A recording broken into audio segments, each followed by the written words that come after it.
You're watching a clip from the Club podcast. Make sure you follow it on Spotify and Apple Podcasts and give it a 5-star review. So here you go. Here's a lovely clip from our podcast. What's happening, everybody, and welcome to the club. Now, before we get into this clip, I need to let you know that we have partnered with NordVPN. Now, let's face it, everybody needs a little bit of VPN action in their life, and NordVPN is the place to go. They have such wonderful offers on it. It's a brilliant service, and it is so affordable. That's right, it is comparable to the price of a cup of coffee, so make sure that you check out their offer. The link is in the description below. It is NordVPN/the club. Now, while I'm saying it's so cheap, it's also very important to remember that there is literally no jeopardy in this for you, because if you try it out and you don't like it, they have a money-back guarantee. So you really must try NordVPN. Furthermore, it is a Times 2022 Invention of the Year. And check this out. One account will allow you to register 6 different devices. 6 different devices to one account. You simply have to check it out. Thank you so much to NordVPN for sponsoring the club. I hope you enjoy the clip. Right, moving on now to overrated, underrated, our favourite time of the week. I say that, all of it's our favourite time. First up, now this may reflect some of the praise he's been getting this week, but John Stones.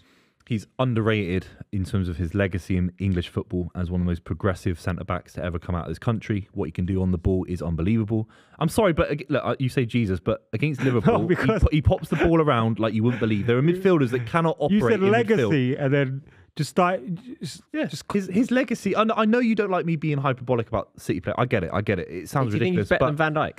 Yeah, he definitely he's is. better than Van Dijk right now. I think some footballers really struggle to shake the narrative when they're early. They develop a little bit later. I know at Everton, he was prone to a mistake, prone to getting caught trying to play out from the back, a little bit soft. We've seen him get bullied by strikers before, but now he's in a world where he's physically very, very good off the ball, and on the ball, I cannot name a better centre back on the ball in world football. He was on the edge of on the edge of Liverpool's 18-yard box, spraying passes around, flicking them with the outside of his boot.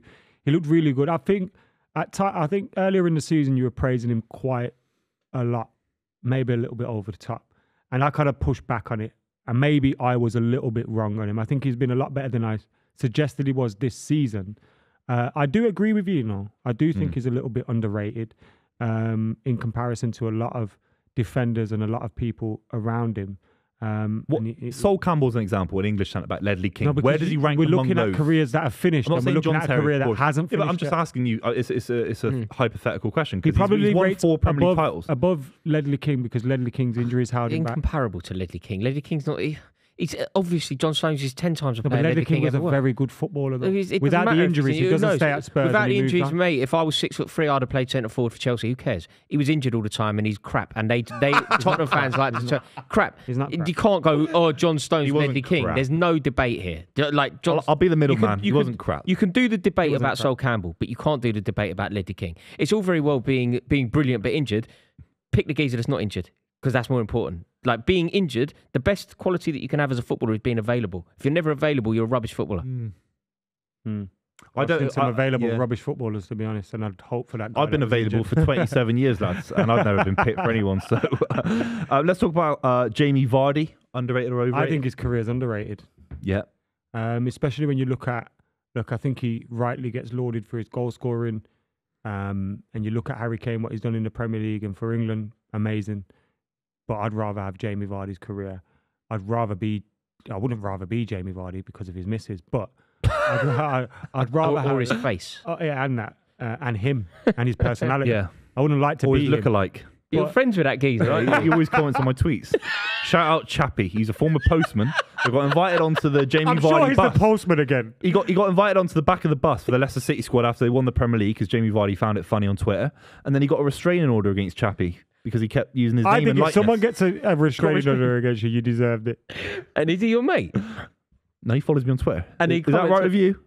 All right, mate. Very defensive. I'm only asking. Look, I respect Chappie. He's a big Leicester City fan. All right. No comment. I think Jamie Vardy's actually a little bit overrated, you know. I think he's just a little bit overrated. I think people is he rated, though? I think he is. I think people... Where do you think people... If I were to say to somebody, where does Jamie Vardy rank in the top 10 Premier League strikers ever? No, not even the top 30. No, he's top 30. top not 30. even the He is in top 30. Yeah, I'd say top He has to be 30. top If 30. you're He's not in saying top top 20. 30, then I think Has he he's scored rated over 100 fairly. Premier League goals? He's won a Premier Yeah, but League. so's Darren Bent. Darren Bent hasn't won a Premier League. No, but he's scored over 100 goals. And That Jamie hun- that Vardy- hun- Jamie above Vardy was Darren Bent. instrumental in them winning the Premier League. as Yeah, well. Jamie And the Vardy FA was Cup. maybe the best player in the league for a season, or at Yeah. least 2 seasons. the reason I think he's overrated is because I thought that you were both. I agree, top 30. But what I don't agree with is anything like top 10, not even top top 10. 20. He's Not not even even- top I 20. think there's an argument for top 20. No, he's not top 20. He's not. 25. Honestly, if Bro, you started doing he it, could, he could Yeah, probably yeah. pick 4 from just Chelsea. Yeah. I could pick 5 from United. Yeah. You could pick 4 or 5 from you could Liverpool. pick. Yeah, fine, 30. Then you got the 25, couple 30. that didn't play for the big teams. Then you Yeah. got Wrighty, Shearer. Armory, Kane. Bergkamp, Kane. Les Ferdinand. Kane. Yeah. No, He's ahead of Les Ferdinand. Do you think he's ahead of Les Of Ferdinand? course he is. Yeah, he's better playing than Leicester. Yeah, Jermaine Defoe. I think Jermaine He's ahead Defoe. of Jermaine Defoe. Jermaine Defoe and Jamie Vardy are sort of similar level footballers, but obviously Vardy won the league. Jermaine Defoe would have Yeah. been great at a big club, but Jamie Vardy's ahead He of had him. to play for But the Spurs. reason he didn't get the game at the reason he didn't get the move to the big club is because they were better strikers. Well, he did. He was at Spurs. He went to Portsmouth, a much bigger club than Spurs. So fair play to And him. won the he cup there. He won the And won FA the cup Cup. there. Him and Crouch and Harry. Should we do the final one? Legends friendlies. How do we rate I've that? been to a few of these. So quite I like went it. to the one 20 years on from, or 30 years on from the treble. And he was Bayern Munich, Man United at Old Trafford. I brought my little brother who'd never been to a game before in his life. Like, he was like 4 at the time. So he got to go see a good United team, which was good for him. And one that had won things. But just like, it's fun. It's relaxed. You don't care about the result. You're getting to see your heroes. I think they're underrated. Yeah, I loved it. I went I think recently. I went recently. They did one at Chelsea, the team that won the Cup Winners' Cup in '97 and '98 when Zola scored. And mate, it was amazing. I loved it so much. I felt like a kid again. Like, I had a flag that said Zola power. I think on that it. says a lot about your club compared to mine, because the last one I went to, I saw Benjani score. He came back. Is he back as a legend? Or He's is really quite live out as recent? legend It's quite already. recent. And Hang on. Martin Petrov. They're quite recent, It was though. the Vincent Kompany testimonial Right. just after COVID, I think it was. Nah, mate. But Do you- Benjani scored. It was really weird. Do you know what my remember him overriding scoring memory in of the it is? Munich game. Do you remember Dan Petrescu? Played right back Yeah. for Chelsea, right? Brilliant player. Like, truly brilliant. We signed him off Sheffield Wednesday. He's so fat. Really, yeah. Mate, he's so fat. He's the fattest man in the world. Like, he's now manager of Cluj, you know, the Romanian yeah. team. And like, he loves Chelsea. I love him, and he loves Chelsea. He's got a daughter called Chelsea. But he was playing central midfield, and I was just like, who is that? Like, who is this geezer? A He's- daughter called Chelsea. I want to talk about that. yeah, he That's loved crazy. Chelsea so much. Would you call your daughter Chelsea? No. He But calls up the stairs, going, Chelsea, Yeah. Chelsea, Chelsea. the trouble is in England, that name as a Who's such a famous Chelsea? Chelsea? No. handler.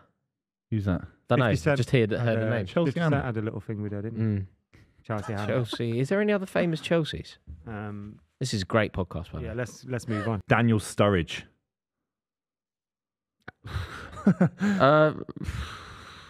I don't know. I have no feelings whatsoever to Daniel Sturridge. The football career, let's park that. Very quickly, the punditry, his kind of style. Dan Sturridge. Daniel Sturridge he's been doing a few Sky sort of Monday Night Football, not Monday Night Football, but coverage on Sky. He's been doing some punditry. Right, there was a period, I don't know anything about that. There was a period, I think, under Andre Villas-Boas, where he was good. Yeah. Good goal scorer. I remember we played Cardiff at home in the Cup. He went mad afterwards. But we played Cardiff at home in the Cup, and he was good. Yeah. We went to Tottenham. I remember he scored like a goal at White Hart Lane. He went mad in the away. It was great. Consistency. Yeah, injuries.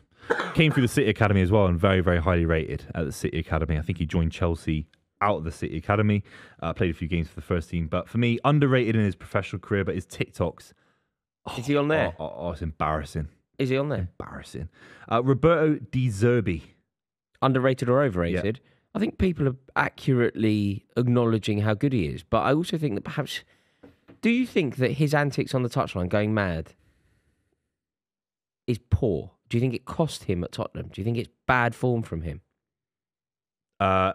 No, I think what happened at Tottenham, the atmosphere, he's got little old Brighton playing some of the best football they're ever going to see in their lives. And I know Brighton fans, they were booing Graham Potter. So these guys are fickle, they're shallow, and they're going to start slagging him off if he gets linked to jobs in the summer. So I don't think he's underrated. It's difficult, this one, because I feel like people are aware of the job he's doing. But maybe he's a bit underrated because sometimes you just need to take a step back. Brighton are potentially going to qualify for the European Cup.